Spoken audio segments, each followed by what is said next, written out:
Hello welcome to అక్షరం education. Right మిత్రులారా, మనకి ఇక 6th క్లాస్లో ఈ యొక్క సెమిస్టర్ 2లో మనకు అత్యంత ముఖ్యమైనటువంటి మరో టాపిక్ సామ్రాజ్యాలు, గణతంత్ర రాజ్యాల ఆవిర్భావం.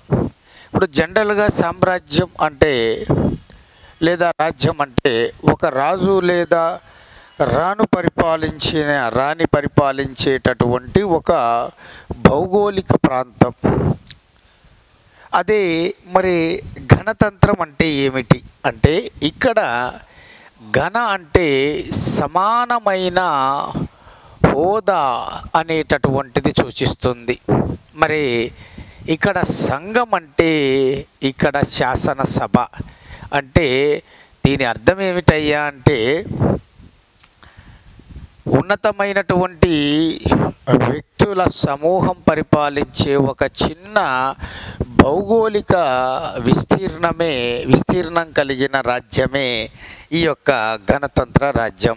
ఇది స్వేచ్ఛాయుతంగా ఉంటుంది. పరిపాలన ప్రజల సంక్షేమాన్ని బేసిక్గా చేసుకొని పరిపాలన కొనసాగించడం జరుగుతుంది. బట్ ఇక్కడ సామ్రాజ్యం అంటే మాత్రం రాజు లేదా రాణి పరిపాలించే ఒక భూభాగం. ఇక్కడ మనం గమనించాల్సిన మరో ముఖ్యమైన విషయం ఏమిటంటే, ఇది నిరంకుశంగా వంశపారంపర్యంగా కొనసాగుతుంది. రాచరికం వంశపారంపర్యంగా కొనసాగుతుంది. గణతంత్ర రాజ్యంలో అలా కాదు. మరి అటువంటి దాంట్లో ఈ రెండిట్లో ఫస్ట్ మరి సామ్రాజ్యాలు అంటే ఏమిటనేది చూద్దాం. మరి ఈ సామ్రాజ్యం అనేటటువంటిది చూడాలంటే మనకు ఫస్ట్ తెలవలసినటువంటి పదము జనపదం. అంటే సామ్రాజ్యానికి పర్యాయ పదం ఏమిటయ్యా అంటే జనపదం. ఇది తెలియాలంటే ఫస్ట్ మనకు తెలియవలసింది ఏమిటంటే, హిమాలయాలకు ఈ ద్వీపకల్ప పీఠభూమికి మధ్య ప్రవహించే 2 నదుల గురించి మీకు తెలియాలి. అదే గంగా, యమున. సో ఆ ప్రాంతాన్ని గంగా నది లోయగా పేర్కొంటారు. మరి ఇక్కడ సంవత్సరం పొడుగుతున్న నిరంతరం వర్షం కురుస్తూనే ఉంటుంది. నిరంతరం వర్షపాతం నమోదవుతూనే ఉంటుంది. వర్షం నిరంతరం పడడం వల్ల భూములు సారవంతంగా మారడం జరుగుతుంది. ముఖ్యంగా నదుల్లో తీసుకువచ్చేటటువంటి ఆ ఒండ్రు మట్టిని ఒక చోట నేయడం వలన అదంతా కూడా మేట వేసి ఒక డెల్టా పరివాహక ప్రాంతంగా ఏర్పడుతుంది. అంటే ఒక మైదాన పరివాహక ప్రాంతంగా, సారవంతమైనటువంటి ప్రాంతంగా ఏర్పడుతుంది.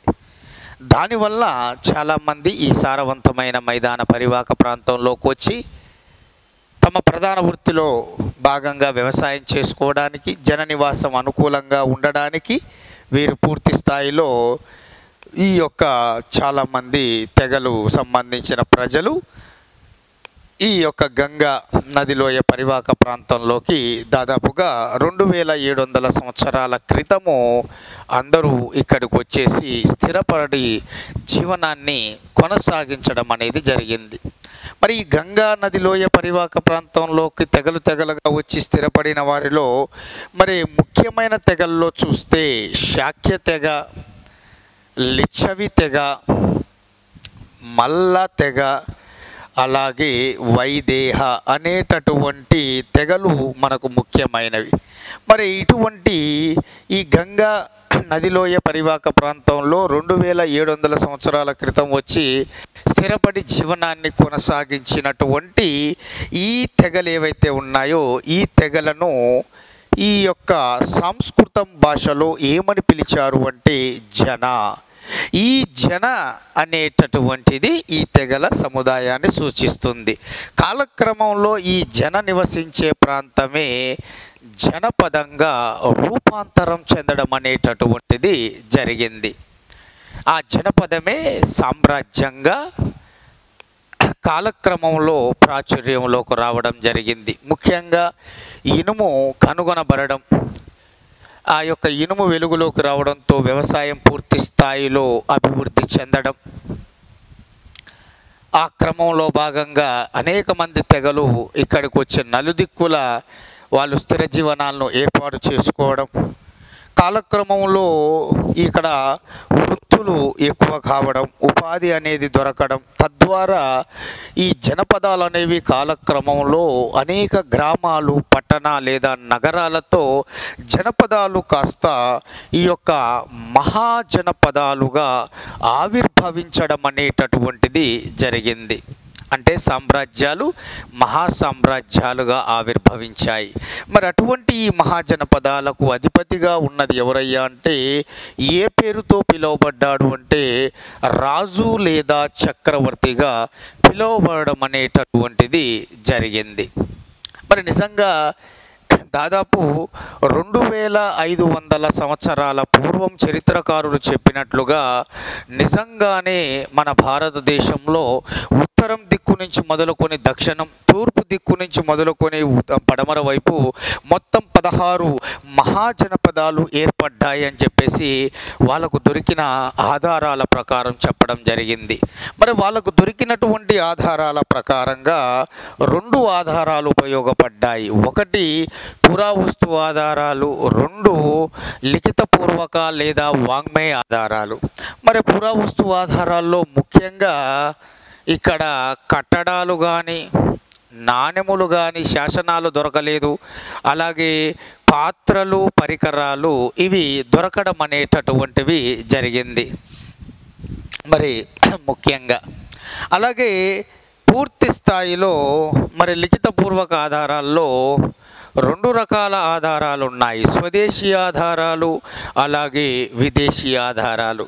మరి కట్టడాల్లో చూస్తే మనకు ముఖ్యంగా ఈ యొక్క కౌశాంబి, నేటి ఉత్తరప్రదేశ్ రాష్ట్రంలోని అలహాబాద్ నగర సమీపాన ఉన్న కౌశాంబి ప్రాంతంలో ఈ జనపద కాలం నాటి నిర్మించబడ్డ అద్భుతమైన ఒక కోటగూడ నిర్మాణాన్ని చరిత్రకారులు గుర్తించారు. ఇది ఆనాటి జనపద కాలానికి సంబంధించిన నిర్మాణాలకు ఉదాహరణగా చెప్పబడ్డాయి. అలాగే నాణెములు, అనేకమైనటువంటి నాణెములు బంగారంతో, వెండితో, రాగితో తయారు చేయబడ్డ నాణెములు బయటపడ్డాయి, దొరికాయి కూడా. ఇక పాత్రలు అన్నప్పుడు మనకు ముఖ్యంగా పింగాణి పాత్రలు ఎక్కువగా లభ్యమయ్యాయి. ఈ పింగాణి పాత్రలతో పాటు ముఖ్యంగా ఈ యొక్క ఎరుపు రంగుతో అలాగే బూడిద రంగు, ఎరుపు రంగు, బూడిద రంగుతో తయారు చేయబడిన కుండలు, అలాగే పగిలిపోయిన కుండ పెంకులు ఎక్కువగా బయటపడ్డాయి. ఇందులో ముఖ్యంగా ఈ కాలం నాటి ప్రత్యేకమైన కుండలు ఇక్కడ పెయింటెడ్ గ్రేవేర్ అని పిలువబడి బూడిద వర్ణపు రంగు కలిగినటువంటి ప్రత్యేకమైన కుండలపై చిన్న చిన్న గీతలు, రేఖాగణిత నమూనాలు కలిగిన ఈ జనపద కాలం ప్రత్యేకమైన బూడిద రంగు కుండలు, పగిలిపోయిన కుండ పెంకులు కూడా బయలుపడ్డాయి. ఇవి ఆనాటి ముఖ్యమైనటువంటి పురావస్తు ఆధారాల్లో భాగంగా చరిత్రకారులకు లభ్యం కావడం జరిగింది. దాని ప్రకారం ఆ కాలంలో ముఖ్యంగా ఎరుపు, బూడిద రంగు కుండలు ఎక్కువగా తయారు చేయబడ్డాయి. ముఖ్యంగా ఇందులో ప్రత్యేకంగా ఈ బూడిద రంగు కుండలపై చిన్న చిన్న గీతలు, అలాగే మనకు ముఖ్యంగా రేఖాగణిత నమూనాలు వాటి మీద డిజైన్ చేయడం జరిగిందని, ఇది పెయింటెడ్ గ్రేవేర్ కుండల సంస్కృతి జనపద కాలంలో ప్రారంభమైంది. ఇందులో ముఖ్యంగా ఈ పెయింటెడ్ గ్రేవేర్ నమూనాలో దీన్ని ఉపయోగించి అనేక పల్లెములు, గిన్నెలు వీటిని తయారు చేసి వాటిని ప్రాచుర్యంలోకి తీసుకురావడం జరిగిందన్న విషయాన్ని మనకు ఇక్కడ క్లియర్గా చెప్పారు.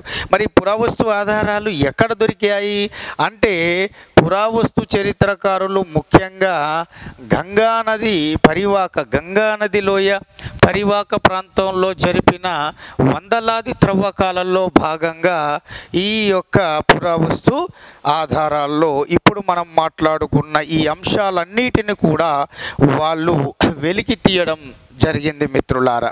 మరి ఇక్కడ స్వదేశీ రచనలు, విదేశీ రచనలు అంటారు. అంటే స్వదేశీ రచనలు అంటే ఆ కాలానికి సంబంధించిన ముఖ్యమైన మన హిందూ మతానికి, జైన, బౌద్ధ మతానికి సంబంధించిన పవిత్రమైన గ్రంథాలతో పాటు కవులు పండితులు రాసిన గ్రంథాలు, అలాగే ఆనాటి విదేశీ చరిత్రకారులు రాసిన గ్రంథాలు. మరి ఇందులో మనకు ఉపనిషత్తులు, అలాగే ధర్మసూత్రాలు, ఉపనిషత్తులు ధర్మసూత్రాలు, అలాగే దిఘానికాయ, అలాగే మధ్యమనికాయ, దిఘానికాయ, మధ్యమనికాయ, ఇవన్నీ కూడా మనకు ఇక్కడ ఇచ్చినటువంటి స్వదేశీ రచనలు. విదేశీ రచనల్లో ఈ యొక్క చరిత్ర పితామహుడుగా పేరుగాంచిన హెరోడోటస్ రచించిన హిస్టారికా గ్రీక్ భాషలో రాయబడిన గ్రంథం. ఈ గ్రీక్ దేశానికి చెందిన విదేశీ చరిత్రకారుడైన హెరోడోటస్ రచించిన హిస్టారియా అనేటటువంటి గ్రంథంలో ఈ యొక్క షోడశ మహాజనపదాలకు సంబంధించినటువంటి సమాచారం అనేటటువంటిది మనకు క్లుప్తంగా ఇవ్వడం జరిగింది. మరి ఇందులో ఒకసారి స్వదేశీ రచనల్లో చూస్తే మన హిందూ మతానికి సంబంధించిన పవిత్రమైన గ్రంథాలుగా చెప్పబడ్డ ఉపనిషత్తులు, ధర్మసూత్రాలలో ఉపనిషత్తుల ప్రాధాన్యత ఏమిటంటే ఇవి వేదాలలో అంతర్భాగంగా చెప్పబడ్డాయి. వేదాలలో అంతర్భాగం అంటే మనకిచ్చినటువంటి బుక్ పాయింట్ ఆఫ్ వ్యూలో ప్రకారం 4 వేదాలు ఉన్నాయి. ఒక్కొక్క వేదం అనేది 4 అంతర్భాగాల కలయిక. సంహితాలు, బ్రాహ్మణాలు, అరణ్యకాలు, ఉపనిషత్తులు. అంటే ప్రతి వేదంలో కూడా ఈ 4 ఉంటాయి. అంటే ప్రతి వేదం కూడా సంహితాలతో ప్రారంభమై ఉపనిషత్తులతో అంతమవుతుంది. కాబట్టి ఇవి వేదాలలో అంతర్భాగాలు. వేదాలలో చివరగా వచ్చేవి వేదాలు ప్రతి ఒక్కటి కూడా దీంతోటే అంతమైపోవడం అనేది జరిగింది. కాబట్టి ఈ ఉపనిషత్తులనే ఏమని పిలిచారు అయ్యా అంటే వేదాంతాలు అని పిలిచారు. వేదాలంతా అని వస్తుంది కాబట్టి వేదాంతాలు అని చెప్పేసి పిలవడం జరిగింది మిత్రులారా ఈ యొక్క ఉపనిషత్తులను. మరి ఉపనిషత్తుల్లో ఉప అంటే దగ్గరికి, నీ అంటే వచ్చి కూర్చోవడం, దగ్గరికి వచ్చి కూర్చోవడం, చేరువుగా రావడం అంటే అర్థం గురువు దగ్గరికి విద్యార్థి రావడం, ఉపాధ్యాయుడి దగ్గరికి విద్యార్థి రావడం, గురువు దగ్గరికి శిష్యుడు వచ్చి కూర్చోవడం. కూర్చోవడం అంటే దాని అర్థమైంది ఉపాధ్యాయుడి దగ్గర ఉన్న జ్ఞానాన్ని ఆ విద్యార్థి ఆర్జించడం అనేటటువంటి అర్థం వస్తుంది. ముఖ్యంగా ఈ ఉపనిషత్తులు ప్రధానంగా జ్ఞాన మార్గాన్ని, మోక్ష మార్గాన్ని, ఆత్మతత్వాన్ని, ప్రకృతి రహస్యాలను వివరిస్తున్నాయి. ఇందులో మనం ఎక్కడి నుంచి వచ్చాము, మరణం తర్వాత ఎక్కడికి వెళ్తామనే ప్రధానమైనటువంటి ఆత్మ జ్ఞానానికి సంబంధించిన ఈ యొక్క సంభాషణలు కలిగినటువంటివి ఈ యొక్క వేదాల అంతర్భాగంగా మనం ఈ ఉపనిషత్తులు చెప్తాం. ఇక మనకు ధర్మసూత్రాలు ప్రధానమైన ధర్మబద్ధమైన జీవనాన్ని వివరిస్తున్నాయి. ఈ దిఘానికాయ, మధ్యమనికాయ ఇవి రెండూ కూడా బౌద్ధ మతానికి సంబంధించిన గ్రంథాలు.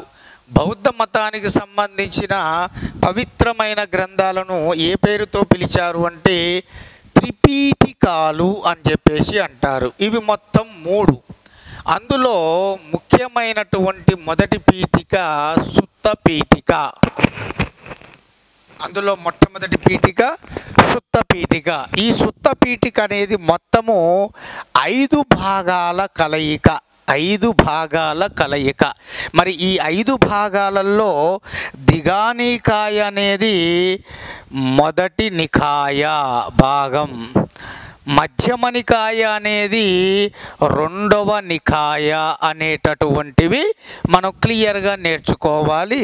ఇవి రెండూ కూడా బౌద్ధ మత పవిత్ర గ్రంథాలైన 3 త్రిపీఠికాలలో మొదటి త్రిపీఠికగా చెప్పబడుతున్న సుత్త పీఠికలో పొందుపరచబడ్డ 5 నికాయల్లో మొదటి మరియు రెండవ నికాయ. ఇలా ఈ పురావస్తు ఆధారాలు, ఈ స్వదేశీ విదేశీ ఆధారాల ప్రకారంగా మనం ముఖ్యంగా దాదాపు 2500 సంవత్సరాల పూర్వం ఈ యొక్క భారతదేశంలో 16 మహాజనపదాలు, వీటిని షోడశ మహాజనపదాలు అని చెప్పేసి అంటాము, ఇవి ఆవిర్భవించాయి అని చెప్పేసి మనకు ఈ ఆధారాలు వివరించడం అనేది జరిగింది. మరి ఈ ఆధారాల ప్రకారంగా చూస్తే మనకు ఈ 2500 సంవత్సరాల పూర్వం భారతదేశంలో ఆవిర్భవించిన ఈ యొక్క 16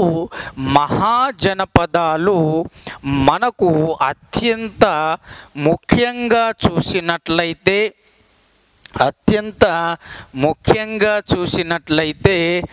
ఇక్కడ మనం నేర్చుకోవాల్సినవి ఏమిటి అనేది చూద్దాం. మరి మనకు మ్యాప్ ఇచ్చాడు, 16 మహాజనపదాలు, వాటి యొక్క రాజధానులు కూడా ఇచ్చాడు.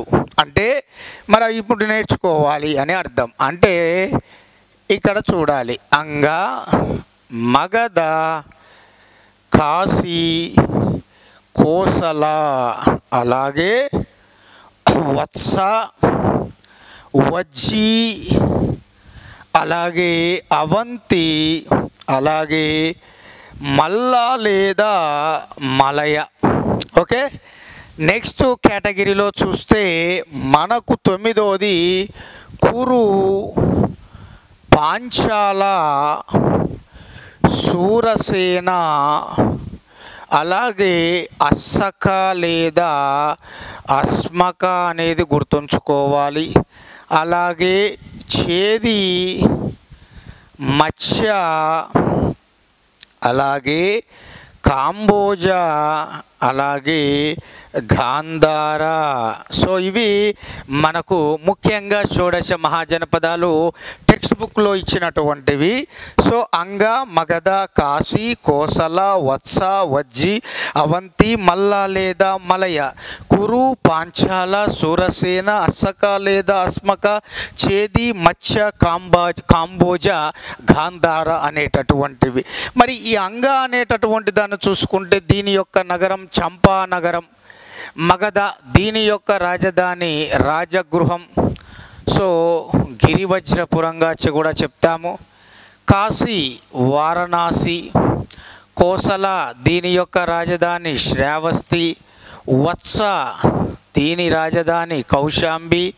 వజ్జి, దీని రాజధాని వైశాలి. అవంతి, దీని రాజధాని ఉజ్జయిని.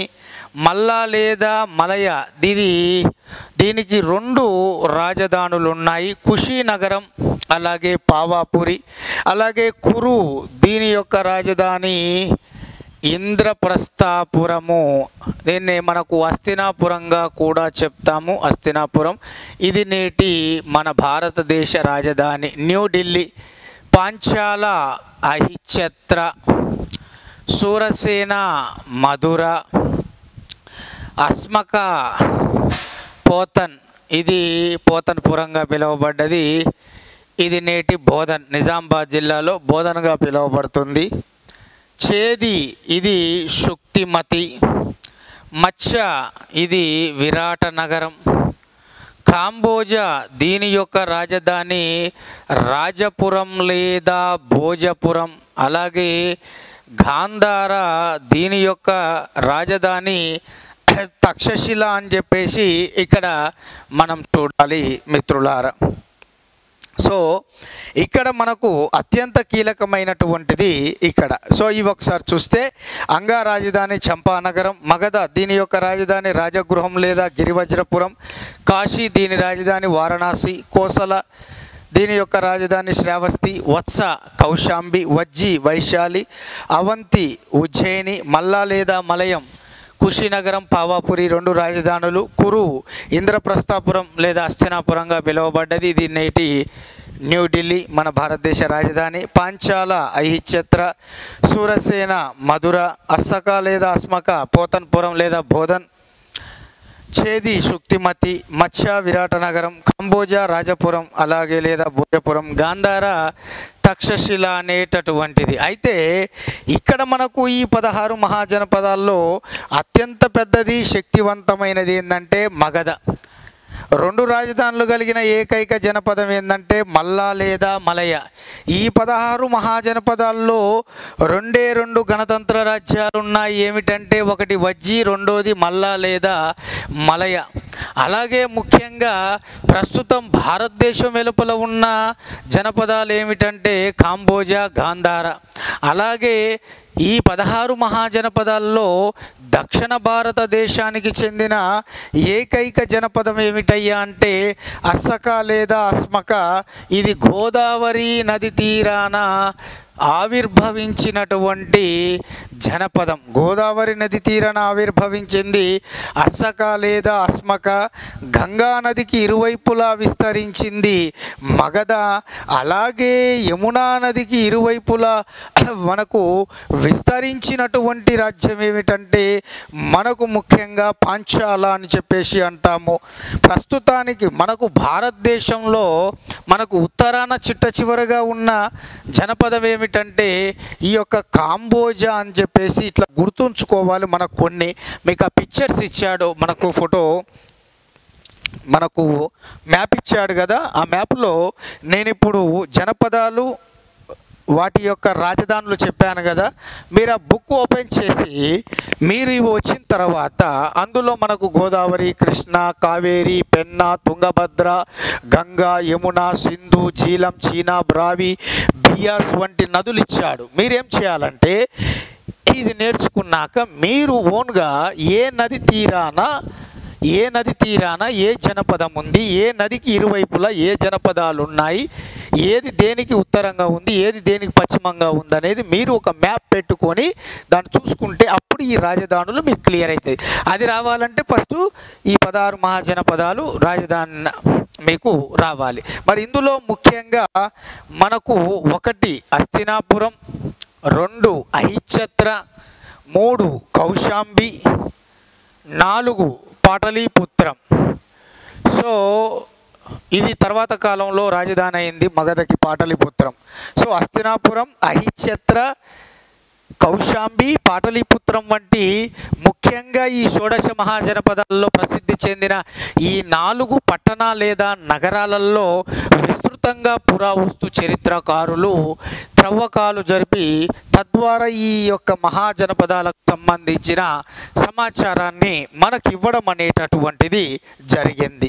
మరి ఇప్పుడు మనకు కావాల్సింది ఏమిటి? మహాజనపదాలు తెలుసుకున్నాము, వాటి రాజధానులు తెలుసుకున్నాము. బట్ మరి ఈ మహాజనపదాలలో మనం ఇందాక జనపదాలు అనేక గ్రామాలు, పట్టణ లేదా నగరాలలో వాటితో కలయికతో ఇవి పటిష్టవంతంగా తయారై మహాజనపదాలుగా ఆవిర్భవించాయనే విషయాన్ని మనం మాట్లాడుకున్నాం, అవునా? మరి అటువంటి వాటిలో ఈ జనపద కాలం నాటి ఈ గ్రామాల పరిస్థితి ఏ విధంగా ఉంది అంటే ముఖ్యంగా ఆనాటి పరిస్థితుల్లో ఈ యొక్క పురావస్తు ఆధారాలు, వాంగ్మయ ఆధారాల ప్రకారం ఆనాటి ఈ యొక్క జనపద కాలం నాటి గ్రామాలలో ఈ భూ యజమాని ఎవరైతే ఉన్నారో ఆయన గృహపతి లేదా గహపతి అనే పేరుతో పిలువబడడం అనేది జరిగింది. అంటే జనపద కాలం నాటి గ్రామాలలో వందల కొలది, వేల కొలది ఎకరాల భూమి కలిగి ఉన్నటువంటి వాడు ఈ గృహపతి లేదా గహపతి. అంటే ఒక్క మాటలో చెప్పాలంటే జనపద కాలం నాటి గ్రామ స్థాయిలో అత్యంత ధనార్జన కలిగిన వర్గానికి చెందిన వ్యక్తే ఈ గృహపతి లేదా గహపతి.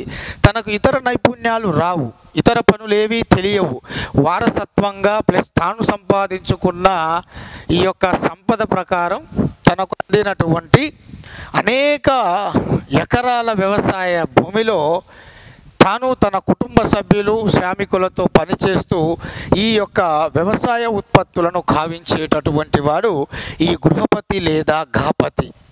మరి తనకున్న వ్యవసాయ ఎకరాలు ఎక్కువగా ఉన్నాయి, శ్రామిక శక్తి సరిపోవట్లేదు, డబ్బు అంటే తన దగ్గర ధాన్యం ఉంది, వ్యవసాయ ఉత్పత్తులు ఉన్నాయి. మరి అలాంటి పరిస్థితుల్లో ఏం చేశాడు ఈ గృహపతి లేదా గహపతి?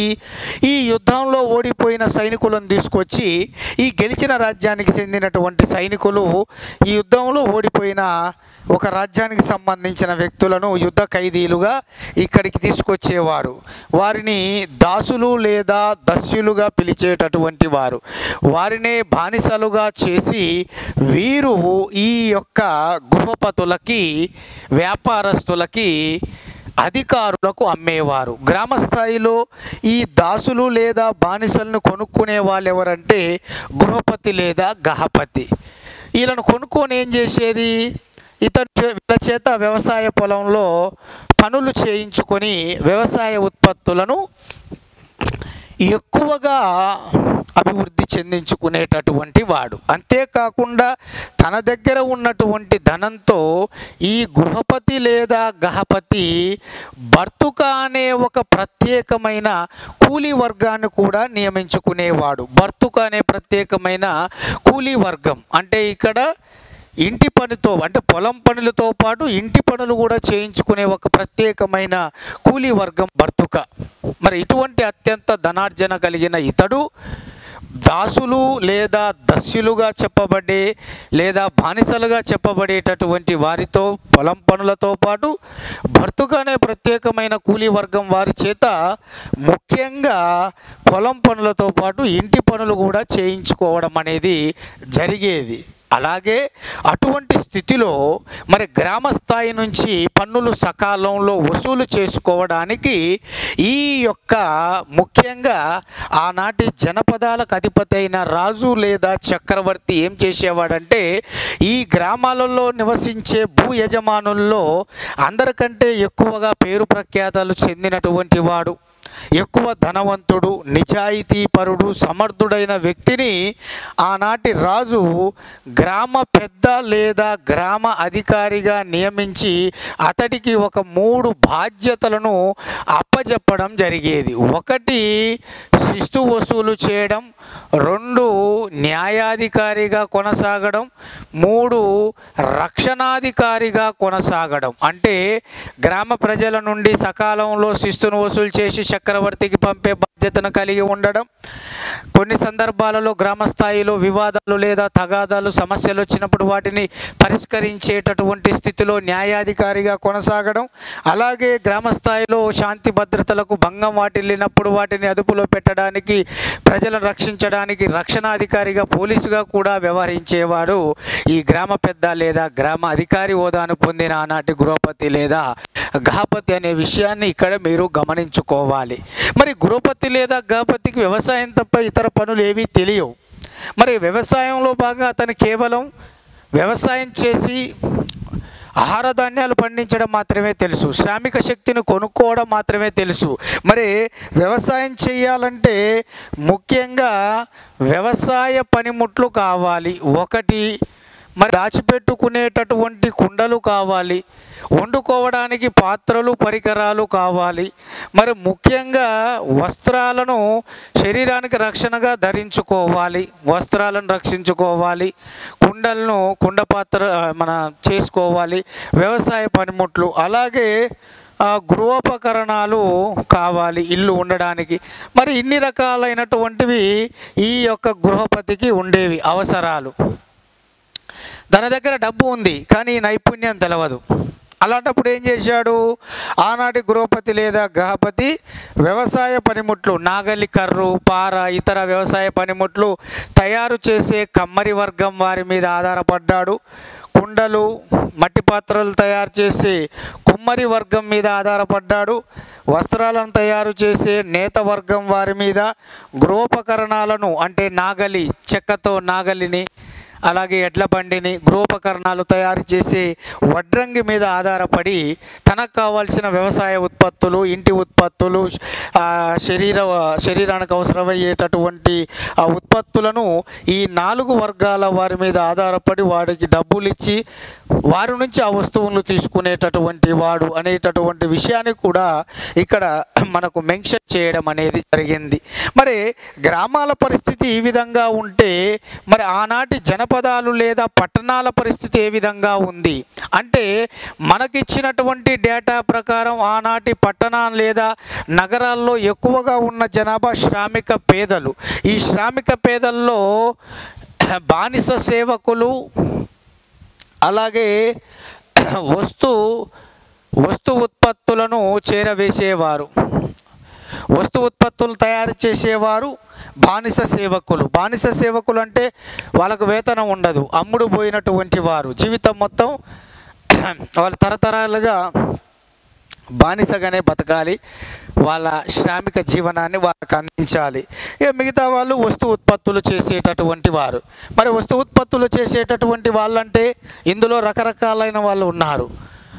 లోహాలతో వివిధ రకాల పాత్రలు, పరికరాలు, వస్తువులు తయారు చేసేవారు, ఆభరణాలు తయారు చేసేవారు, బాణములు, యుద్ధ పరికరాలు తయారు చేసేవారు, కుండలు తయారు చేసేటటువంటి వారు, వస్త్రాలను తయారు చేసేటటువంటి వారు, ఇలా వివిధ రకాలైనటువంటి వస్తు ఉత్పత్తులు తయారు చేసేటటువంటి వాళ్ళు ఉన్నారు. మరి ఇటువంటి వస్తు ఉత్పత్తులు తయారు చేసేటటువంటి వారు ఎవరైతే ఉన్నారో వారు తమ యొక్క దగ్గర ఉన్న డబ్బును ఖర్చు పెట్టి ఒక రా మెటీరియల్ తీసుకొని దాన్ని ఒక వస్తువుగా మలిచి దాన్ని అమ్మి జీవనాన్ని కొనసాగించేవారు. బట్ తాము తెచ్చుకున్న వస్తువు తాము తయారు చేసిన ఆ యొక్క పనితనానికి కలిపి వాళ్ళు రేట్ ఫిక్స్ చేసేవారు, ఎక్కువ మొత్తంలో కాదు. మరి అలాంటి స్థితిలో ఏం చేశారు ఈ పట్టణాల లేదా నగరాలలో? ఇక్కడ ఈ వ్యాపారి వర్గం అనేది ప్రవేశించింది. వ్యాపారి వర్గం వీళ్ళు ఏం చేసేవాళ్ళు పట్టణాల లేదా నగరాల్లో? ఈ వస్తు ఉత్పత్తులు చేసే వాళ్ళ దగ్గరికి వెళ్ళి వాళ్ళు మొత్తం నగరాలు లేదా గ్రామాలు తిరగలేరు, వస్తువుని అమ్మలేరు, వాళ్ళ దగ్గర డబ్బు తక్కువ ఉంది. అలాంటి స్థితిలో వ్యాపారులు ఏం చేశారు? పట్టణ లేదా నగర స్థాయిలో అత్యంత ధనార్జన కలిగిన ఈ వ్యాపారి వర్గం వాళ్ళు ఏం చేశారయ్యా అంటే, ముఖ్యంగా ఈ వస్తువులు ఉత్పత్తి తయారు చేసే వాళ్ళ దగ్గరికి వెళ్ళి వాళ్ళ దగ్గర నుంచి తక్కువ ధరకు వస్తువులు కొని వీళ్ళు అనేకమైన పట్టణ లేదా నగరాలు, గ్రామాలు వాళ్ళ కుటుంబ సభ్యులతో తిరుగుతూ ముఖ్యమైనటువంటి ఎద్దుల మీద, ఒంటెల మీద, గాడిదల మీద కుటుంబ పరివారం మొత్తం కూడా వెళ్తూ వాటి రకరకాలైన డిజైన్లతో వాటిని హంగులు దిద్ది, మెరుగులు దిద్ది ఈ యొక్క ఎక్కువ ధరకు ఆ వస్తువులను అమ్మి అద్భుతమైన లాభాలను పొంది అత్యంత ధనార్జన కలిగిన వర్గంగా వీరు పేరుగాంచడం అనేది జరిగింది మిత్రులారా. బానిసలు, డజన్ల మంది బానిస సేవకులతో ఇటువంటి ధనార్జన కలిగిన వ్యాపార వర్గం వాళ్ళు పట్టణ లేదా నగరాలలో 2-3 అంతస్తుల భవనాలతో అద్భుతమైనటువంటి వాళ్ళ యొక్క నివాస స్థావరాలను నిర్మించుకొని విలాసవంతమైన జీవనాన్ని గడిపిన వాళ్ళుగా పేరుగాంచారు. మరి ఆనాటి పట్టణాలు లేదా నగరాలలో ఎన్ని వృత్తి వర్గాలు వాళ్ళు ఉన్నా కూడా ముఖ్యంగా చెక్కతో గృహోపకరణాలు తయారు చేసేవాళ్ళు, తాపీ పనివారు,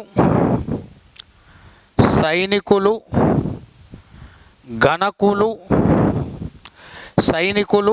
గణకులు, వీధుల్లో నీటిని తెచ్చేవారు, అంటే వీధులకు నీటిని సరఫరా చేసేవారు, అలాగే వీధుల్ని శుభ్రపరిచేవారు, వీధులను శుభ్రపరిచేవారు. అలాగే ముఖ్యంగా మనకు ఇక్కడ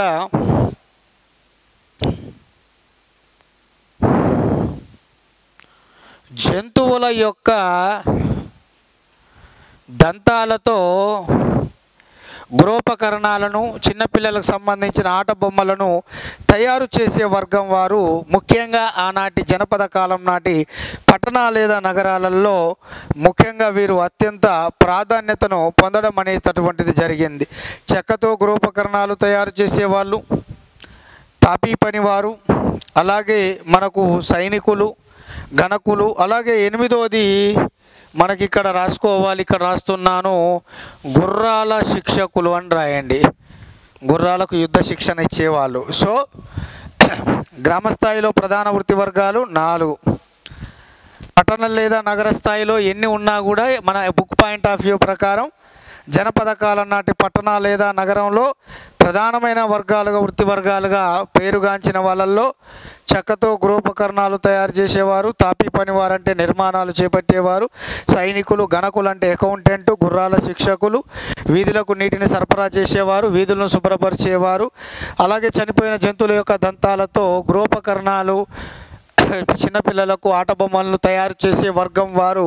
ఇదంతా కూడా మనకు ఈ పట్టణ లేదా నగరంలో ప్రధానమైనటువంటి వృత్తి వర్గంగా ఈ 8 మంది ప్రధానమైన వృత్తి వర్గంగా పేరుగాంచారు.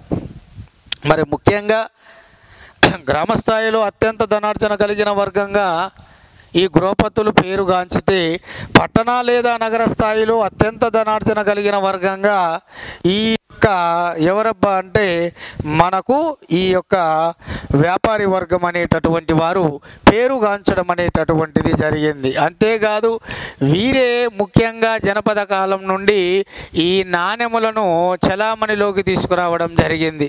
ముఖ్యంగా జనపద కాలం నుండే ఈ నాణెములు అనేటటువంటివి ఒక వినిమయ మారక ద్రవ్యంగా చలామణిలోకి రావడం జరిగింది. అనగా జనపద కాలం నుండే ఈ నాణెముల యొక్క వాడకం అనేటటువంటిది ఈ యొక్క పూర్తి స్థాయిలో ప్రాచుర్యంలోకి రావడం జరిగింది. వాటిని తీసుకొచ్చినటువంటి వారు ఎవరు అన్నప్పుడు మనకు వ్యాపారి వర్గం అని చెప్పేసి మనం ముఖ్యంగా గుర్తుంచుకోవాలి మిత్రులారా. ఇది మనకు జనపద కాలం నాటి మనకు ముఖ్యంగా గ్రామాలు అలాగే పట్టణ లేదా నగరాలు అన్నప్పుడు దీనికి సంబంధించిన సమాచారాన్ని మనము ఈ విధంగా గుర్తుంచుకుంటే సరిపోతుంది మిత్రులారా. ఓకేనా?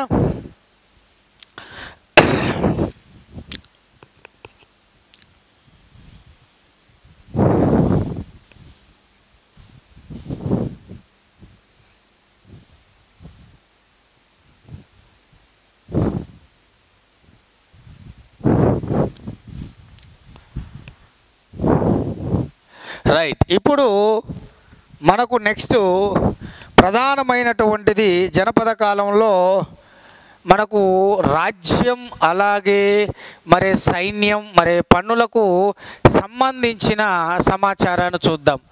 జనపదం లేదా సామ్రాజ్యానికి అధిపతి రాజు.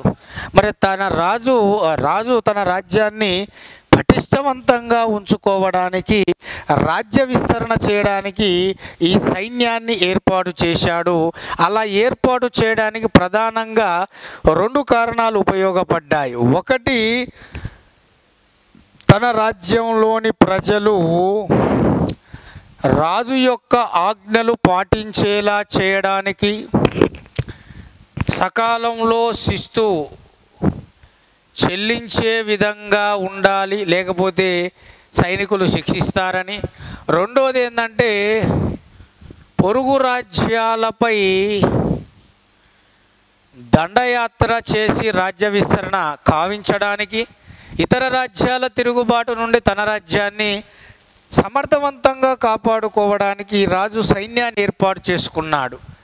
ఆ సైనిక వ్యవస్థను పటిష్టవంతంగా ఉంచుకోవడానికి ఆనాటి రాజు లేదా చక్రవర్తి అనేవాడు తన యొక్క కోటలోనే సైనికులకు వాళ్ళ కుటుంబాలకు ప్రత్యేకంగా నివాస స్థావరాలు ఏర్పాటు చేసి వాళ్ళ కుటుంబ పోషణకు అయ్యేటటువంటి భారాన్ని తాను భరించేటటువంటి వాడు. మరి దాని కృతజ్ఞతగా తమ యొక్క విధేయతను చాటుకోవడానికి ముఖ్యంగా ఆనాటి సైనికులు తమ యొక్క రాజు యొక్క రాజ్యంలోకి ఎవరు తిరుగుబాటు అంత తెలివిగా చేయకూడదు అనే ఉద్దేశంతో చెక్క, మట్టి, రాళ్ళు, ఇటుకలు వంటి వాటితో అద్భుతమైన శక్తివంతమైన ఎత్తైన కోట గోడల నిర్మాణానికి శ్రీకారం చుట్టడం జరిగింది ఆనాటి సైనికులు. దానికి ఉదాహరణే మనం ఇందాకే చెప్పుకున్నాము. అలహాబాద్ నగరానికి సమీపంలో ఉన్న కౌశాంబి పట్టణ కోట గోడ నిర్మాణాన్ని దీనికి ఉదాహరణగా చెప్పవచ్చును. మరి రాజు అనేటటువంటి వాడు తన యొక్క రాజ్యాన్ని సుభిక్షంగా పరిపాలించాలంటే, ప్రధానంగా సైనికులకు జీతాలు చెల్లించాలంటే, ప్రజా సంక్షేమ కార్యక్రమాలు నిర్వర్తించాలంటే, పూర్తి స్థాయిలో కోశాగారం అనేటటువంటిది నిండుగా ఉండాలి. మరి దానికోసం ఏం చేశాడు రాజు? కొంతమంది ప్రత్యేకమైన అధికారులను నియమించి తన యొక్క రాజ్యంలో గ్రామాలలో, పట్టణ లేదా నగరాల్లో నివసించేటటువంటి ప్రధానంగా గృహపతులు, వ్యాపారస్తులు, అలాగే ముఖ్యమైన వృత్తి వర్గాల వారి నుండి ఈ యొక్క అధికారుల చేత పన్ను వసూలు చేయించడం జరిగింది. మరి ఇక్కడ ఒకసారి చూస్తే గ్రామ స్థాయిలో అత్యంత ధనార్జన కలిగిన వర్గం వారు గృహపతులు, పట్టణ స్థాయిలో అత్యంత ధనార్జన కలిగిన వర్గం వారు వ్యాపారస్తులు, అలాగే తమ యొక్క వస్తువులను తయారు చేసుకొని అవి అమ్ముడుపోతే కానీ వారి యొక్క జీవనం గడపని అనేక మంది వృత్తి వర్గాల వారి నుండి ఈయన పన్ను వసూలు చేయించడం జరిగింది. మరి గృహపతుల ప్రధాన వృత్తి ఏమిటి? వ్యవసాయం. కాబట్టి ఈయన మీద వ్యవసాయ పన్నును విధించి వసూలు చేశారు. ఏమిటయ్యా వ్యవసాయ పన్ను పేరు అంటే భాగా. భాగా అంటే 1/6.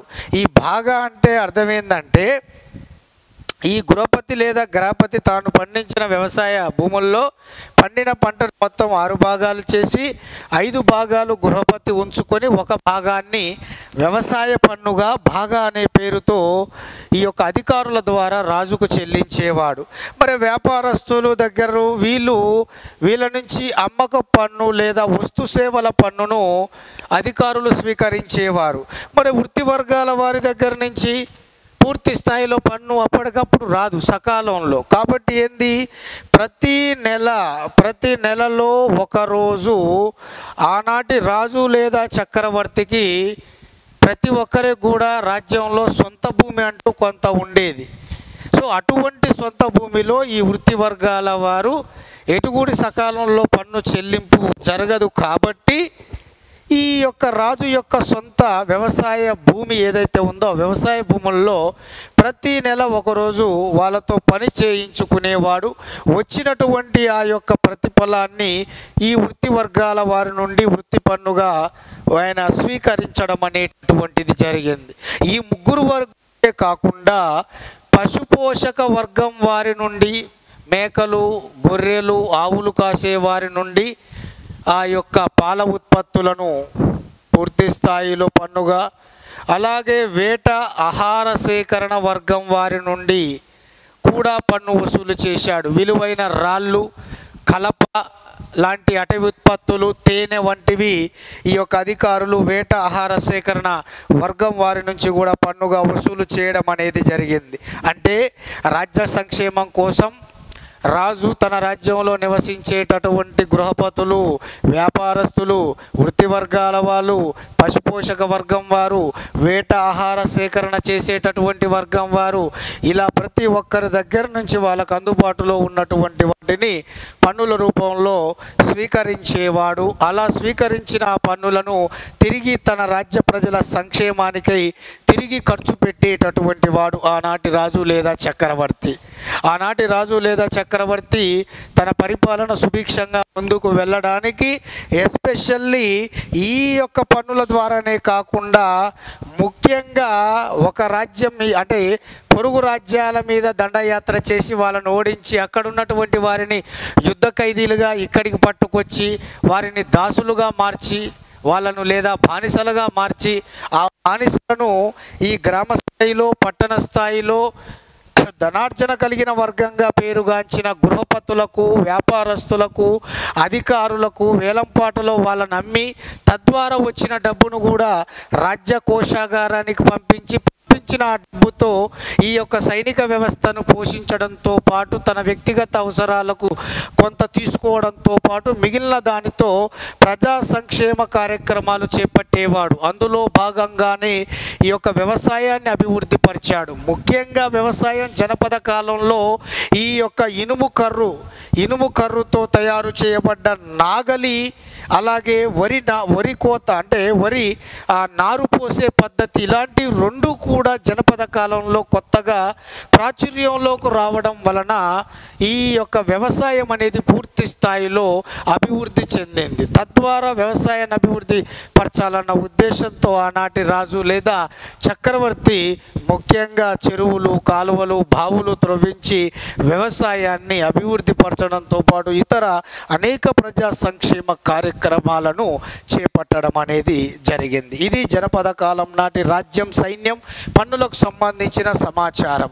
మరి ఇందులో ఇంతసేపు మనము జనపదాలలో గ్రామాల పరిస్థితి, పట్టణాలు లేదా నగరాలు, ఒక రాజు సైన్యాన్ని ఎందుకు ఏర్పాటు చేసుకుంటాడు, ఒక రాజు పన్నులు ఎందుకు వసూలు చేస్తాడు అనేది మనం చూశాము. ఇప్పుడు మనం చూడబోయేటటువంటిది ముఖ్యంగా ఈ యొక్క షోడశ మహాజనపదాల్లో డైరెక్టు ఈ యొక్క అత్యంత శక్తివంతమైన పెద్దదైన మగధ సామ్రాజ్యానికి సంబంధించిన సమాచారాన్ని చూడబోతున్నాము. మగధ ఈ యొక్క షోడశ మహాజనపదాల్లోకెల్లా అత్యంత పెద్దది, శక్తివంతమైనదిగా పేరుగాంచింది ఈ యొక్క మగధ సామ్రాజ్యం. మరి యొక్క దీని రాజధానులు చూస్తే గిరివజ్రపురము, అలాగే రాజగృహము, తర్వాత కాలంలో పాటలీపుత్రం. సో మొత్తం కూడా దీనికి 3 రాజధానులు ఉన్నాయి. గిరివజ్రపురం, రాజగృహం, పాటలీపుత్రం. షోడ మహాజనపదాల్లో పెద్దది, శక్తివంతమైనది మగధ. మరి ఇక్కడ ఈ మగధ అనేది ముఖ్యంగా ఉత్తర భారతదేశాన గంగా నదికి ఇరువైపులా విస్తరించి ఉన్నటువంటి జనపదంగా పేరుగాంచింది. మరి ఈ మగధ జనపదం అనేటటువంటిది లేదా సామ్రాజ్యం అనేది షోడశ మహాజనపదాల్లో ఇది మాత్రమే అత్యంత శక్తివంతమైనదిగా, పెద్దదిగా ఎలా ఆవిర్భవించిందంటే దీనికి ప్రధానంగా 4 కారణాలు ఉపయోగపడ్డాయి. ఏమిటది? ఒకటి, గంగా నదికి ఇరువైపులా విస్తరించి ఉండడం. రెండోది, దట్టమైన అడవులు నెలకొని ఉండడం. ఆ దట్టమైన అడవుల్లో లభించేటటువంటి గట్టి కలపతో రథాలను, కోటలు, భవనాలను నిర్మించుకోవడం. ఇదే దట్టమైన అడవుల్లో నివసించేటటువంటి ఏనుగులతో వీళ్ళు వాటిని యుద్ధ శిక్షణ ఇచ్చి గజదళాన్ని రూపొందించుకోవడం. అలాగే ఈ మగధకు దక్షిణ ప్రాంతంలో నెలకొని ఉన్న ఇనుప నిక్షేపాలు లభ్యం కావడం, తద్వారా ఇనుప ముడి ఇనుమును తీసుకెళ్ళి ఒక శక్తివంతమైన, సమర్థవంతమైన యుద్ధానికి సంబంధించిన ఆయుధ పరికరాలు తయారు చేసుకొని మిగతా జనపదాల్లో కంటే తాము శక్తివంతంగా ఉండడం. గంగా నదికి ఇరువైపులా విస్తరించి ఉండడం వలన సారవంతమైన భూములు ఉన్నాయి. వ్యవసాయం అనేది ఎక్కువగా అభివృద్ధి చెందింది. సారవంతమైన భూముల్లో జన నివాసం అనేది అనుకూలంగా ఉంది కాబట్టి జనసాంద్రత ఎక్కువ కావడం జరిగింది. వ్యవసాయం అభివృద్ధి చెందింది కాబట్టి వ్యాపారం కూడా అభివృద్ధి చెంది సంపన్న జనపదంగా మారింది. దట్టమైన అడవుల్లో లభించే గట్టి కల్పను తీసుకొచ్చి రథాలను నిర్మించుకొని, కోటలు నిర్మించుకొని, భవనాలు నిర్మించుకొని టోటల్గా ఆనాటి సైనిక వ్యవస్థలో రథదళాన్ని ఎక్కువగా అభివృద్ధి చేసుకున్నారు. ఇదే దట్టమైన అడవుల్లో నివసించే ఏనుగులు తీసుకొచ్చి యుద్ధ శిక్షణ ఇచ్చి ఆనాటి సైనిక వ్యవస్థలో రథదళంతో పాటు గజదళాన్ని అభివృద్ధి పరుచుకున్నారు. వీటన్నిటికంటే ముఖ్యంగా ఈ యొక్క మగధకు దక్షిణ ప్రాంతంలో నెలకొని ఉన్న ఇనుప నిక్షేపాలను అంటే ముడినుమును బయటికి తీసి ముఖ్యంగా వాటితో సమర్థవంతమైన, శక్తివంతమైన యుద్ధానికి సంబంధించిన ఆయుధ పరికరాలను తయారు చేసి తద్వారా శత్రు సైన్యాన్ని మూకుమ్మడిగా ఓడించడం, ఇవన్నీ కూడా మగధ జనపదం లేదా సామ్రాజ్యానికి దోహదపడిన అంటే సహకరించిన ముఖ్యమైన వనరులు. మరి ఇటువంటి వనరులు ఉపయోగించుకొని మగధను శక్తివంతమైన సామ్రాజ్యంగా తీర్చిదిద్దిన వారిలో ఈ మగధ సామ్రాజ్యాన్ని చారిత్రకంగా పరిపాలించిన మొదటి వంశంగా పేరుగాంచిన ఈ ఆర్యాంక వంశానికి సంబంధించిన తండ్రి కొడుకులు బింబిసారుడు అలాగే అజాతశత్రువు. బింబిసారుడు అజాతశత్రువు వీళ్ళిద్దరు తండ్రి కొడుకులు. బింబిసారుడు ఆర్యాంక వంశ స్థాపకుడు, అజాతశత్రువు ఆర్యాంక వంశంలో గొప్పవాడు. అంతేకాదు భారతదేశ చరిత్రలో తండ్రిని సింహాసనం కోసం చంపి తొలి పితృహంతకుడిగా పేరుగాంచినవాడు. అంతేకాదు ఈ యొక్క పాటలీపుత్రం అనే నగరాన్ని పాటలీపుత్ర నగర నిర్మాతగా పేరుగాంచాడు ఆర్యాంక వంశంలో గొప్పవాడైన అజాతశత్రువు.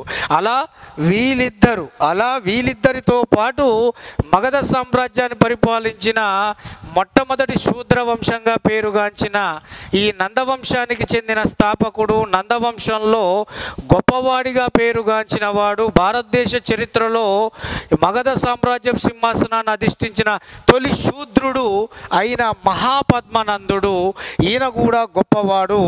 ఈయన ముఖ్యంగా తన కాలంలో తన సామ్రాజ్యాన్ని వాయువ్య భారతదేశం నుంచి మొదలుకొని తూర్పున ఉన్న ఈ యొక్క ఒరిస్సా అంటే ఆనాటి కళింగ వరకు పూర్తిగా తన సామ్రాజ్యాన్ని నలుదిక్కుల విస్తరింపచేసి మగధ సామ్రాజ్యాన్ని బింబిసారుడు అజాతశత్రువుల తర్వాత అత్యంత శక్తివంతమైన సామ్రాజ్యంగా తీర్చిదిద్దిన వారిలో ఈ యొక్క నందవంశానికి సంబంధించిన మహాపద్మనందుడు కూడా పేరుగాంచాడు. అలా ఈ వనరులను ఉపయోగించుకొని ఈ ఆర్యాంక వంశానికి చెందిన బింబిసారుడు, అజాతశత్రువు, నందవంశానికి సంబంధించిన మహాపద్మనందుడు ఇలా వీళ్ళ ముగ్గురు కూడా షోడశ మహాజనపదాల్లో మగధ జనపదాన్ని అత్యంత పెద్దది శక్తివంతమైన సామ్రాజ్యంగా తీర్చిదిద్దిన ఘనతను సంపాదించుకున్నారు మిత్రులారా. మరి ఇక మనకు సామ్రాజ్యానికి సంబంధించినటువంటి సమాచారం అనేటటువంటిది ఇక్కడ కంప్లీట్ కావడం అనేటటువంటిది జరిగింది. మరి ఇప్పుడు మనకు ఇక్కడ ప్రధానంగా చూడబోయేటటువంటి మరో ముఖ్యమైన అంశం అనేది ఉంది. ఏమిటంటే గణతంత్ర రాజ్యాలు. అంటే ఇక్కడ మనకు గణతంత్ర రాజ్యంలో బుక్ పాయింట్ ఆఫ్ వ్యూలో ఇచ్చింది ఏమిటంటే ఇక్కడ వజ్జీ అనేటటువంటిది ఆల్రెడీ చెప్పాను. షోడశ మహాజనపదాలలో మనకు 14 మాత్రమే రాజరికం 14 మాత్రమే ఈ యొక్క రాజరికం రాజుల యొక్క నిరంకుశ పాలనలో ఉన్నవి. 2 మాత్రం గణతంత్ర రాజ్యాలు. అవి ఒకటి వజ్జి, రెండోది మల్లా లేదా మలయ. మరి అటువంటి 2 గణతంత్ర రాజ్యాల్లో ఈ వజ్జీకి సంబంధించిన సమాచారాన్ని మనకు ఇవ్వడం అనేది జరిగింది. మరి వజ్జీ యొక్క రాజధాని ఏమిటంటే వైశాలి. ఈ వజ్జీ అనే గణతంత్ర రాజ్యం మగధ సామ్రాజ్యానికి ఏ దిక్కున ఉన్నదయ్యా అంటే ఉత్తరం దిక్కున ఉన్నది. వజ్జీ అనేది ఒక గణతంత్ర రాజ్యం. వజ్జీ అనేటటువంటి గణతంత్ర రాజ్యానికి రాజధాని ఏమిటంటే వైశాలి. ఇక్కడ ఈ వజ్జీ అనేటటువంటి గణతంత్ర రాజ్యం మగధ అనేటటువంటి సామ్రాజ్యానికి ఏ దిక్కున ఉన్నదంటే ఉత్తరం దిక్కున ఉన్నది. మరి ఇది గణతంత్ర రాజ్యం, స్వేచ్ఛాయుతమైన పరిపాలన. ఇక్కడ ఏ విధంగా ఉంటుందంటే పరిపాలన ప్రజల అభిష్టానికి అనుగుణంగా ప్రజల అభిష్టం మేరకే పరిపాలన అనేది కొనసాగడం అనేది జరుగుతుంది మిత్రులారా. అంటే ఇక్కడ సామ్రాజ్యం లేదా జనపదంలో ఈ రాజు లేదా రాణుల యొక్క నిరంకుశ పాలనలో కాకుండా ఒక్కడే పరిపాలకుడు కాకుండా పరిపాలక బృందం అనేది పరిపాలన ఇక్కడ చేపట్టడం జరుగుతుంది. అంటే కొన్ని సందర్భాలలో వేల మంది పరిపాలకులు పరిపాలన ఒక సమూహంగా ఏర్పాటై చేయడం జరుగుతుంది ఈ గణతంత్ర రాజ్యాలలో. మరి అటువంటి ప్రజల అభిష్టానికి అనుగుణంగా పరిపాలన చేసేటటువంటి క్రమంలో ఇక్కడ ఈ గణ సంఘానికి సంబంధించిన ప్రతి ఒక్కరు కూడా పాలకులు ఒకరు తారసపడ్డప్పుడు రాజా అని మర్యాదపూర్వకంగా సంబోధించుకునేటటువంటి వారు. అంతేకాదు ఈ గణ సంఘాలకు సంబంధించిన పరిపాలనను ముందుకి తీసుకువెళ్ళడానికి అత్యంత ముఖ్యంగా ఈ యొక్క ఘన సమావేశాలను ఏర్పాటు చేసుకునేవారు. ఈ ఘన సమావేశాలను ఏర్పాటు చేసుకొని ప్రజలకు సంబంధించినటువంటి ఏ అంశాలు ఏ కార్యక్రమాలను ముందుకు తీసుకువెళ్ళాలి, ఏ కార్యక్రమాలను ప్రవేశపెట్టాలి అనే అంశం మీద చర్చించి వాదోపవాదాలు జరిపి పూర్తి స్థాయిలో ఈ యొక్క అందరికీ ఆమోదయోగ్యమైన నిర్ణయం వచ్చినప్పుడు అప్పుడు దానిని ప్రజల వద్దకు తీసుకునేవారు. ఒకవేళ గనక ఈ ఘన సమావేశాలకు హాజరైన వారిలో ఏ ఒక్కడు కూడా పూర్తి స్థాయిలో ఇతరులు తీసుకున్న నిర్ణయాన్ని ఆపోజ్ అంటే వ్యతిరేకించినా కూడా దానిని కార్యరూపంగా మాత్రం తీసుకొచ్చే వాళ్ళు కాదు. అందుకనే అందరూ కలిసి ఆలోచించి చర్చించి వాదోపవాదాలు జరిపి ఏది మంచి ఏది చెడు అని పూర్తిగా సమన్వయ ఆలోచన జరిపి ఏకీకృత ఆలోచన విధానాన్ని ముందుకు తీసుకొచ్చి చివరికి ప్రజల అభిష్టానికి అనుగుణంగా అనేది ఓకే అనుకుంటే అప్పుడు దాన్ని కార్యరూపంగా ముందుకు తీసుకువెళ్ళేటటువంటి వారు. అంత స్వేచ్ఛాయుతమైనటువంటి పాలన ఈ గణతంత్ర రాజ్యాలలో కొనసాగేది. మరి అటువంటి కీలకమైన ఘన సమావేశాలు జరిగేటప్పుడు ఈ యొక్క ముగ్గురు వ్యక్తులను ఈ సమావేశాలకు అర్హత లేకుండా చేయడం జరిగింది. మహిళలు అలాగే బానిసలు సేవకులు, మహిళలు బానిసలు సేవకులకు ఇటువంటి ఘన సమావేశాలకు అర్హత అనేది లభించలేదు. వీళ్ళను ఎలిమినేట్ చేయడం జరిగింది. అలాగే ముఖ్యంగా ఈ ఘన సమావేశాలకు సంబంధించిన చిత్ర దృశ్యం అనేది మధ్యప్రదేశ్ రాష్ట్రంలోని సాంచి అనే ప్రాంతం వద్ద బయలుపడింది. అలాగే యుద్ధాలకు సంబంధించిన చిత్ర దృశ్యం కూడా మధ్యప్రదేశ్లోని సాంచి అనే ప్రాంతం వద్ద బయటపడింది.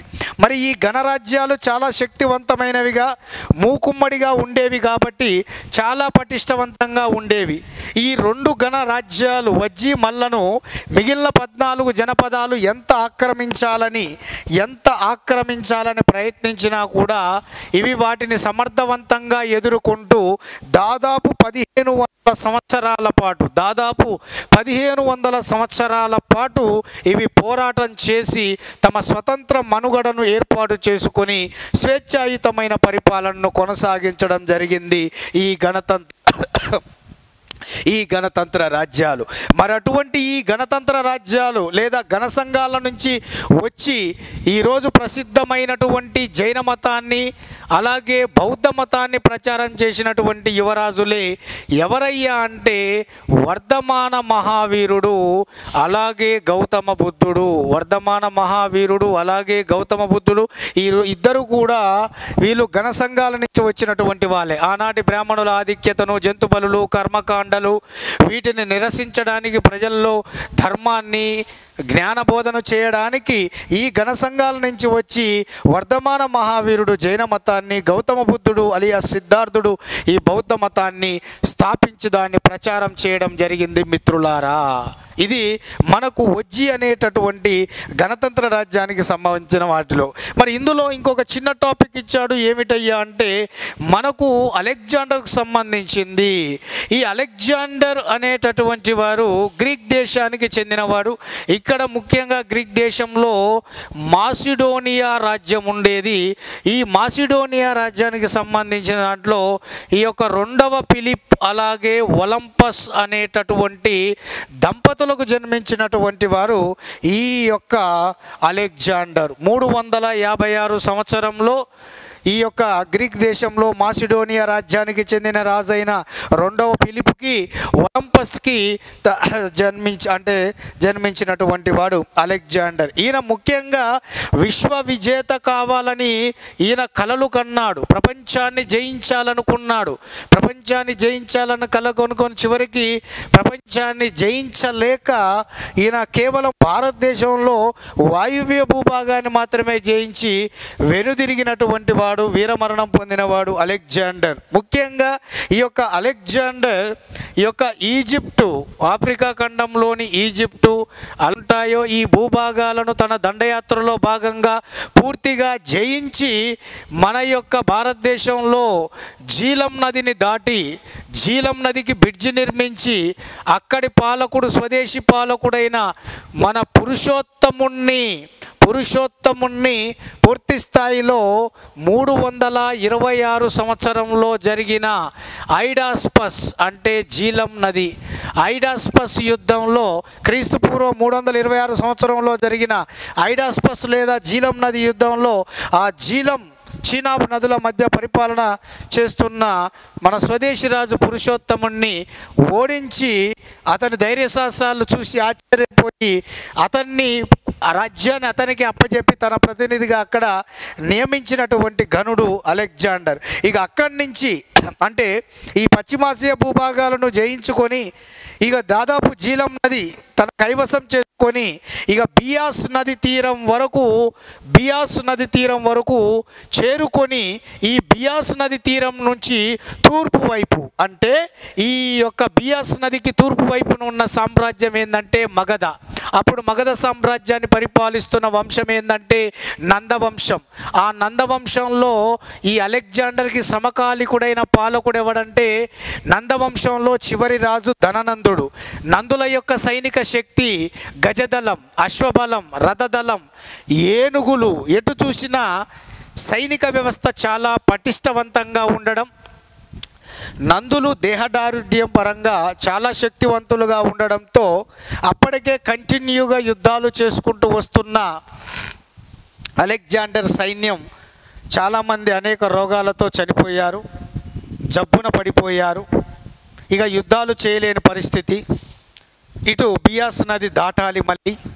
ఇవన్నీ ఆలోచించి అలెగ్జాండర్ సైన్యం వెనుదిరిగిపోవడం అనేది జరిగింది. దాంతో చేసేదేమీ లేక మగధ సామ్రాజ్యం మీద దండెత్తకుండానే విశ్వవిజేత కావాలనుకున్నటువంటి అలెగ్జాండర్ చివరికి భారతదేశాన్ని పూర్తిగా జయించలేక బియాస్ నది తీరం వెంబడి తన సైన్యంతో వెనుదిరుగుతూ 323 బీసీలో ఈ యొక్క బాబిలోనియా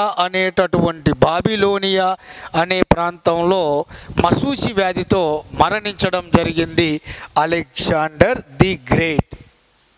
మరి ఇలా గ్రీకులు భారతదేశంపై దండెత్తడం వలన ఈ యొక్క గ్రీకులు ప్లస్ మన భారతీయ శిల్పకళగా మిశ్రమంతో మేళవించిన గాంధార శిల్పకళ అనేది మన భారతదేశంలో ప్రవేశించడం జరిగింది.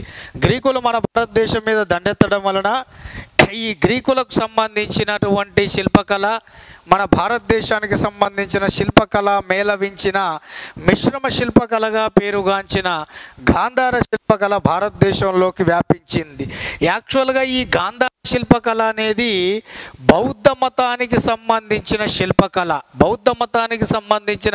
శిల్పకళ. ఇందులో ప్రధానంగా గ్రీకుల శరీరం భారతీయుల యొక్క ఆత్మ కలబోతగా ఈ యొక్క గాంధార శిల్పకళలో మనకు కనబడుతుంది. యాక్చువల్గా ఇది గాంధార దాని యొక్క రాజధాని అయిన తక్షశిలలో ఇది ఆవిర్భవించి కాలక్రమేణా చుట్టుపక్కల ప్రాంతాలకు ఈ శిల్పకళ వ్యాపించడం వలన దీన్ని గాంధార శిల్పకళ అంటాం. ఇది గ్రీకుల వల్ల భారతదేశంలోకి ప్రవేశించింది. ఇది గ్రీకుల శిల్పకళ, భారతీయుల శిల్పకళ, రెండు శిల్పకళల సమ్మేళనమే ఈ గాంధార శిల్పకళ. ఆవిర్భవించింది గాంధార దాని రాజధాని తక్షశిల చుట్టుపక్కల ప్రాంతాలలో ఆవిర్భవించడం వల్ల దానికి ఆ పేరు వచ్చింది. మరి గాంధార శిల్పకళలో ఎక్కువగా బౌద్ధ మత స్థాపకుడైన గౌతమ బుద్ధుని యొక్క శిల్పాలే ఎక్కువగా ఈ గాంధార శిల్ప శైలిలో చెక్కబడ్డాయి, రూపుదిద్దుకున్నాయి. మరి ఈ గాంధార శిల్పకళను ఒకసారి అబ్జర్వ్ చేస్తే మనము ముఖ్యంగా సరైన నిక్కచ్చైన కొలతలు, వాస్తవికత, సున్నితత్వం ఇవన్నీ కూడా ఈ యొక్క ఉంగరాల జుట్టు, మడతలు కలిగినటువంటి వస్త్రాలు ఇవన్నీ కూడా మనకి గాంధార శిల్పకళలో ప్రధానమైన లక్షణాలు. అంటే వాస్తవికత అంటే ఆ శిల్పాన్ని చూస్తే నిజంగా మనం బుద్ధుని చూసినట్లుగా కనబడుతుంది. వాస్తవికత, సరైన కొలతలు, నిక్కచ్చి అయిన కొలతలతో కూడినటువంటివి, అలాగే సున్నితత్వం కలిగినటువంటిది, సునిశ్చితత్వంతో ముడిపడి ఉన్నటువంటివి, రింగుల జుట్టులు, అలాగే మడతలు కలిగినటువంటి వస్త్రాలు ఇవన్నీ కూడా ఈ యొక్క గాంధార శిల్పకళలో మనకు ప్రధానంగా కనపడేటటువంటి లక్షణాలు. ఇవి మనం మెయిన్ ఇవన్నీ అంశాలు కూడా ఓవరాల్గా మనకిచ్చిన న్యూ టెక్స్ట్ బుక్ ప్రకారంగా సామ్రాజ్యాలు, గణతంత్ర రాజ్యాల ఆవిర్భావానికి సంబంధించిన అంశాలలో పరిపూర్ణంగా చదువుకుంటే సరిపోతుంది. Okay, thank you.